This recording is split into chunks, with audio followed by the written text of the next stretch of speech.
성장과 분배. 자본주의 사회에서 진보와 보수를 나누는 데에는 여러 기준이 있겠지만 그중 경제적 잣대로 들 수 있는 것이 바로 이 성장과 분배에 있어서 어느 쪽에 중점을 두느냐에 대한 관점이라고 볼 수 있습니다. 하지만 좀 더 생각해봐야 하는 문제는 성장이냐, 분배냐 하는 문제 제기가 과연 진보와 보수를 가르는 합리적인 기준인가 하는 것과 더 큰 시각에서 바라볼 때 분배라는 개념이 없는 나라가 과연 공화국이라는 헌법상의 국가 이념을 따르고 있는 나라인가 하는 궁금증이 더 크게 다가옵니다. 다시 말하면 이 두 가지는 서로 상치되는 개념이 아니라 성장은 분배를 위한 수단이 되어야 한다는 말이지. 분배 없이 성장만을 고집한다면 그런 성장을 무엇 때문에 할 필요가 있겠냐는 반문입니다. 박정희가 군사 쿠데타를 일으켜 정권을 잡은 뒤 60년대와 70년대를 거치는 동안 우리는 그 이름도 찬란한 경제개발 5개년 계획을 열심히 수행하였습니다.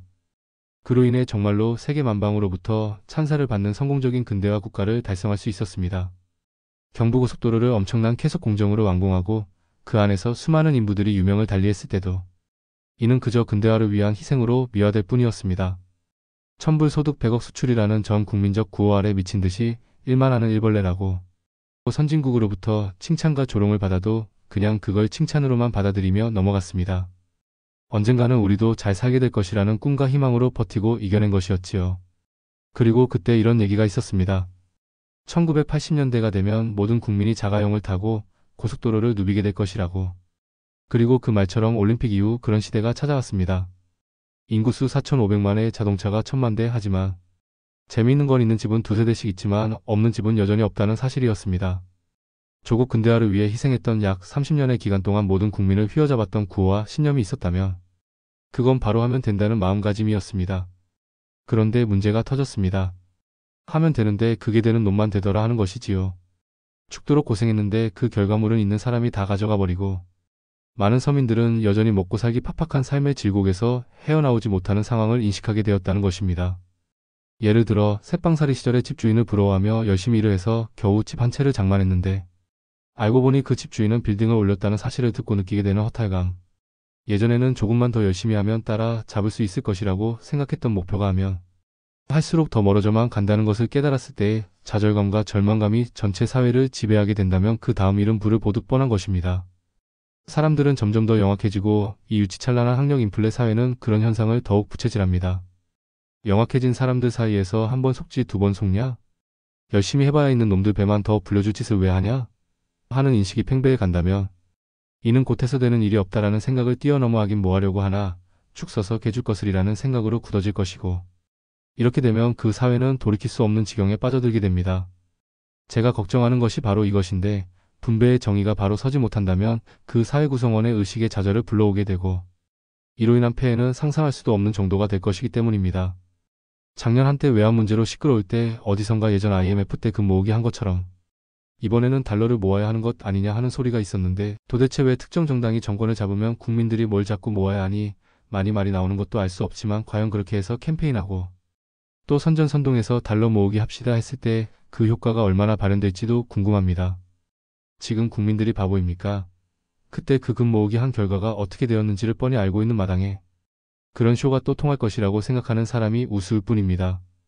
공화국이란 것이 공화국의 이념과 이상을 수행해 가는 모습이 보여야 하는 것이 당연한 일일진데 지금 한국 사회에 돌아가는 모습을 보면 전혀 그렇지 못하다고 보여집니다. 정부의 역할은 경제적 관점에서만 본다면 소득 재분배입니다.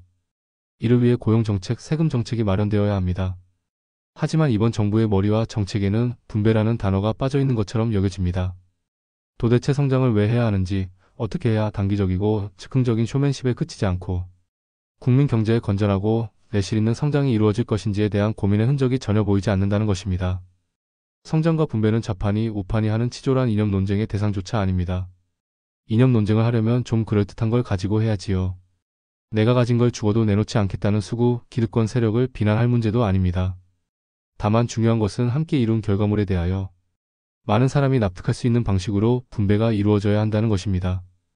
프랑스나 북유럽 3국에 대한 얘기만 비춰도 알레르기 반응을 일으키는 사람들이 있습니다. 그들에게 일본은 아버지고 미국은 신앙이겠지만 정작 그들 역시 대한민국이란 나라가 어디에서도 대체할 수 없는 지상천국이라는 것을 잘 알고 있을 것이라고 생각됩니다. 그러면서도 복지 예산이 지난 정부 때보다 늘었느니 우리나라의 담세율이 미국보다 높으니 하면서 열을 올리는 것을 보면 그저 가증스럽다는 느낌 이외에는 별다른 느낌을 받을 수가 없습니다. 프랑스의 무상 교육을 거론하지 않더라도 지금과 같은 대학 시스템 교육 문제 말고 단지 등록금 문제만을 바라볼 때도 아무런 문제가 없다고 생각하는 게 더 이상한 일 아닌가요? 도대체가 1년에 1,000만 원이 넘는 돈을 등록금으로, 그것도 능력이 안 되니까 은행에서 고금리로 대출을 받아서 겨우겨우 학교를 마치고 취업이 안 되어 졸업한 지 반년도 안 돼서 신용불량자로 전락하는 이런 사회의 구조가 뻔히 눈앞에서 펼쳐지고 있는데 무슨 성장이 어떻고 분배가 어떻고 하는 팔자 늘어지는 소리들을 하고 있는 것이란 말입니까? 기업의 목표가 무엇인가라는 질문에 대한 답으로 많은 사람들이 이익 극대화를 얘기합니다. 하지만 이익이라는 것은 기업의 생존수단이지 목표가 아니라는 생각입니다. 언젠가 한 번은 이 문제를 가지고 경제학과 교수님과 설전이 있었는데, 기업의 목표가 오로지 이익 극대화라면 그럼 인생의 목표는 돈 많이 버는 것이라는 말과 뭐가 다를 게 있겠냐? 라고 질문했더니, 경제학적 관점에서 봤을 때 인생의 목표는 돈 많이 버는 것이다 라는 대답이 돌아왔습니다. 하지만 수단과 목표는 다르고 또 달라야 합니다. 기업의 목표 역시 짐 콜린스나 안철수 교수와 같은 분들이 얘기하듯 이익 그 이상의 뭔가 더 가치 있는 것이 되어야 할 것입니다. 같은 맥락에서 볼 때 성장과 분배는 동일선상에서의 비교 개념이 아니라는 것이 제 주장입니다. 성장은 수단이지만 분배는 목표가 돼야 한다는 것이지요.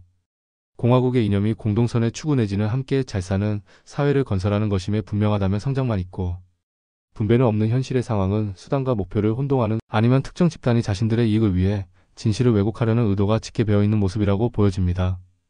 분배가 이루어지지 않고 성장해서 끝난다면 공부는 열심히 했는데 시험은 망쳤다, 또는 과정은 좋았는데 결과는 안 좋았다 하는 말과 다를 바가 없는 것입니다. 일부의 사람들은 또한 성장을 해야 분배를 할 것이 아니냐?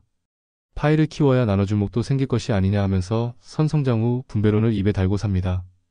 하지만 이 역시 너무도 눈에 훤히 보이는 가식에 지나지 않습니다. 60년대 이후 국민소득은 수백배 배 증가했고 엄청난 경제성장도 이루어졌습니다.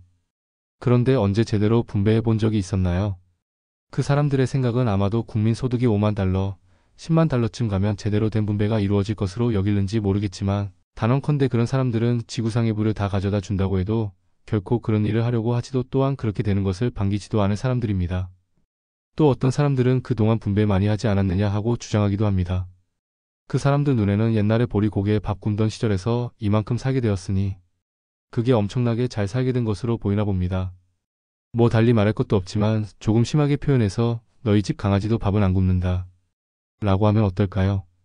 정리를 하겠습니다. 성장과 분배를 놓고 갑론을박이 벌어지는 모습을 보면 답답하기 그지없습니다. 오히려 말도 안 되는 성장론자들의 기득권 사수 논리에 말려 시간 낭비만 하고 있는 것이 아닌가 하는 안타까움이 더하다는 것이 솔직한 심정입니다. 분배를 말하면 빨갱이가 되고 그럼 북으로 가라고 하는 단세포들에게 오히려 분배, 정의에 동참하지 않는 것은 공화국에 살 자격이 없는 사람이라는 인식을 심어주는 것이 더 중요하고 효과적인 사회 변화의 수단이 될 것입니다. 이번 정부에서 그런 일이 현실화되기는 불가능한 일이지만 이 나라가 헌법 1조를 수정하거나 포기하지 않는 한 그 희망은 계속 이어져 갈 것입니다. 여기서 확인해보고자 하는 것은 왜 그리도 수구 기득권 세력이 분배니 평등이니 하는 공동체적 사회를 싫어하고 두려워하고 악으로 몰아붙이려 안간힘을 쓰는지에 관한 것입니다. 기득권이 원하는 최고의 바람과 가치는 안정입니다. 이게 부드럽게 표현해서 안정이지 다른 말로 하면 현 상황에 고착하라는 것입니다. 나는 이미 이 정도의 위치에 와 있으니 너희는 오지 마라 하는 것이지요. 마치 어떤 나라는 핵을 가져도 되고 어떤 나라는 절대 안 되고 하는 것처럼. 그래서 사회가 공평해지고 빈부격차가 줄어들고 그로 인해 피지배 계급이라고 생각하는 하층 민중들에게 기회가 많이 돌아가는 것을 두려워하는 것이라고 보여집니다. 나와 내 자식들이 누려야 할 기득권의 총량은 정해져 있는데 다른 사람들이 치고 들어오는 것을 용납하지 못하고 이를 막아야 하기 때문에 그들이 생각하는 불순한 생각들이 퍼지는 것을 막기 위하여 언론이나 미디어를 재벌들에게 몰아줘야 하는 것이고, 다른 책이나 사상에 대해 공부할 시간을 원천적으로 줄이기 위해 죽으나 사나 영어에 매달리게 만들고 먹고 사는 문제에서 벗어나지 못하도록 노동시간이나 임금 문제를 자신들이 원하는 방식으로 만들어가는 것입니다. 약간의 논리의 비약이 있을 수 있겠지만 대강을 관통하는 사실은 변함이 없습니다. 그렇다면 세상을 변화시켜 많은 사람이 잘 사는 세상을 이루어가겠다는 목표를 가진 사람들은 어떻게 해야 할까요? 원칙과 정의만 가지고는 안 될 것입니다. 철저한 역사적 증거를 통해 분배가 잘 되어야만이 성장도 함께 이룰 수 있다는 인식을 국민들에게 알려야 함과 동시에 실질적 효과를 낼 수 있는 정책 대안을 마련하는 것은 물론 보수라고 스스로 우기는 수구 기득권의 뿌리가 어디서부터 왔는지에 대한 것을 낱낱이 파헤쳐서 그들이 어떠한 기만 전술로 여론을 조작하고 자신들의 이익을 연구하기 위해 노력해왔는지를 명백히 알려야 할 것입니다.